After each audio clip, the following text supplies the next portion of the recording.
आए तो उसकी सफाई चल रही थी। जब महल में सफाई चल रही थी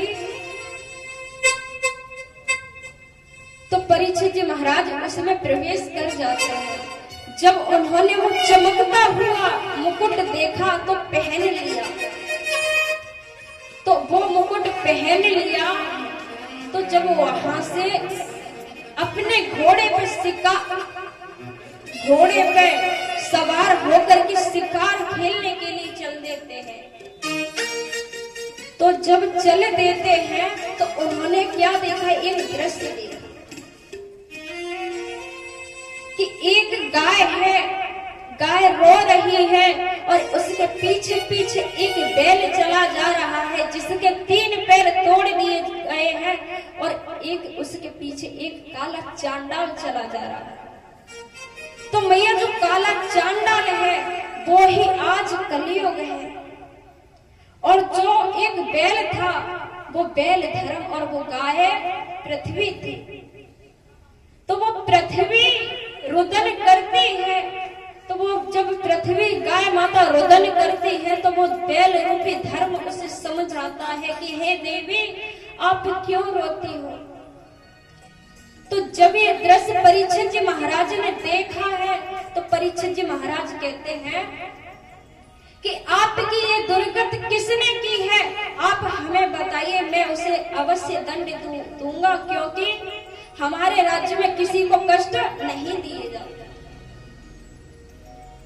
तो वो बैल रूपी समझाता है कि प्रभु शायद ये हमारे कोई कर्म होंगे। कहते हैं ना कि कर्मों के हिसाब से ही फल मिलता है, कि बोए पेड़ बबूल के तो आम कहां से पाए। तो आज उसी समय वो जो काला चांडाल है, तो जब ये कहा कि ये काला चांडाल जो कलियुग है इसने ऐसा वो किया है, तो जब परीक्षित जी महाराज जैसे ही तलवार से मारने के लिए चले हैं तो वो कलियुग जो है उसने शरण में आ जाता है परीक्षित जी महाराज की और कहता है कि प्रभु आप ही बताइए मैं कहां जाऊं, कि मैं कलियुग हूं, मैं कहां जाऊं, आप बताइए मैं कहां जाऊं। तो परीक्षित जी महाराज ने कहा झूठ महावेश्या गमन हिंसा का जहांवास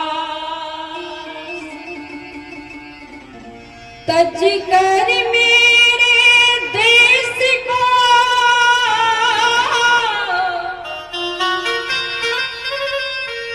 तुम इनमें करो निवास। कि जहां झूठ बोला जाता हो तुम वहां चले जाओ, जहां वैश्यागमन होता हो तुम वहां चले जाओ, जहां मदरा पान होता हो तुम वहां चले जाओ, और जहां ताश खेलता हो वहां चले जाओ। तो वो कलियुग बोला कि ये चारों है पापी ग्रह, यहाँ अधर्म का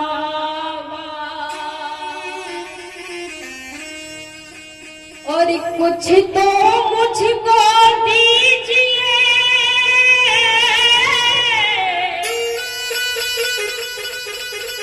महाराज अभी खास। तो वो कलियुग बोला है कि प्रभु ये चारों पाप ग्रह हैं, यहाँ अधर्म का वास है, मुझे कुछ एक चीज तो ऐसी दे दो जो कि सही हो। तो उसी समय राजा परीक्षित ने कहा कि आज से आपका स्थान स्वर्ग में होगा। तो मैया कौन सा स्वर्ग, जो कि धर्म के मेहनत के पैसे से कमाया जाए उस स्वर्ग में नहीं, जो कि जुआ खेल के कमाया जाता है ना, जो कि जुआ खेल के बनवा लिया उस स्वर्ग में वास है, कलियुग का वैसे स्वर्ग में नहीं, आप सोचो कि इसमें तो कलयुग का वास है, इसे नहीं पहनेंगे, ऐसा नहीं। तो जब ये बात कही है कि आज से आपका वास स्वर्ग में होगा, तो जो कि परीक्षित जी महाराज मुकुट पहने हुए हैं, तो वो मुकुट कौन सा है? वो पांडवों ने युद्ध में लेके आए थे जरासंध का, कि जैसा प्रभाव, क्योंकि वो भी तो एक जुए के समान है ना, लड़ाई में लेके आए। तो महाराज उसी मुकुट में कलयुग प्रवेश कर जाता है। तो जब धीरे धीरे वहां से शिकार खेलते हुए समीक ऋषि की कुटिया पे पहुंच जाता है, तो समीक ऋषि जी महाराज अपने ध्यान में बैठे हैं। तो जब समाधि लगाए बैठे हुए होते हैं, तो वहां कोई आए संत को पता नहीं चलता। तो जब समीक ऋषि जी महाराज को पता नहीं चला है, तो राजा परीक्षित को लगा कलयुग सिर पे बैठा है, तो उसी के प्रभाव से उन्हें लगा कि इस संत ने, ये ढोंगी संत है, इसने मुझे देख करके अपने नेत्र बंद कर दिए। और वहां कहते हैं कि संत जी मुझे पानी पिला दीजिए, मुझे प्यास लगी है, बहुत जोर से मुझे प्यास लगी है, मुझे जल पान कराइए। जब संत भगवान ने अखियां नहीं खोली है, तो उन्होंने चारों तरफ देखा, तो वहां एक तक्षक सर्प मरा हुआ पड़ा। तो जो तक्षक सर्प मरा हुआ पड़ा है, उन्होंने अपने तीर के नोक से उस सर्प को समीक ऋषि के गले में डाल दिया। तो जब समीक ऋषि के गले में डाल दिया है, तो श्रृंगी ऋषि को जब पता चला है, तो श्रृंगी ऋषि ने अपने नेत्र बंद करके जब देखा है, तो परीक्षित जी का चेहरा नजर आया है। तो उन्होंने श्राप दे दिया कि जाओ, आज से आपके 7वें रोज कि जो आपने तक्षक सर्प पिताजी के गले में डाला है, ये ही जिंदा होकर के आपको डस लेगा और आपकी अकाल मृत्यु हो जाएगी। तो परीक्षित जी महाराज जब वहां से अपने महल में आ जाते हैं, क्या हो रहा है?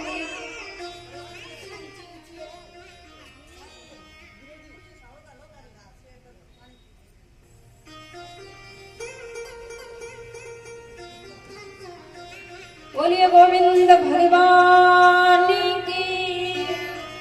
तो जब परीक्षित जी महाराज अपने महलों में आ जाते हैं, तो जब उन्होंने उस मुकुट को उतारा है, जब अपने सिर से मुकुट को उतारा है, तो उन्हें याद आया कि मैंने एक संत का अपमान कर दिया, कि ये मुझसे क्या गलती होगी। तो अपने मन में बहुत गिलानी महसूस करते हैं। तो जब गिलानी महसूस करते हैं, अफसोस होता है, तो उसी समय जब जो श्रृंगी ऋषि है, समीक ऋषि जी महाराज के पुत्र, तो वो वहां बैठे बैठे रो रहे हैं कि आज हमारे होते हुए भी हमारे पिता का अपमान करके राजा परीक्षित चले गए। तो जब देखा,